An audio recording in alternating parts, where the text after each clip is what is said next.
Calcutta high court में वकील ने जज को कोरोना होने की बद्दुआ दी। कोरोना वायरस का खतरा पूरी दुनिया में फैला हुआ है।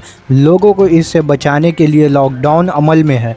उधर कलकत्ता हाई कोर्ट के एक वकील ने जज को सिर्फ इस सूरत में बद्दुआ दी कि उन फैसले इसके हक में ना हुआ।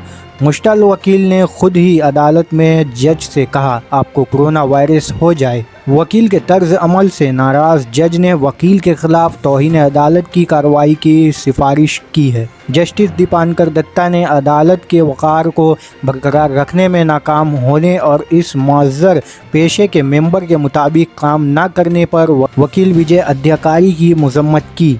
नीज़ वकील को नोटिस भेजने की तैयारी भी शुरू हो गई है, जिसमें तयशुदा तारीख के 15 दिन के अंदर तौहीन अदालत के लिए जवाब दाखिल करने की हिदायत भी दी है।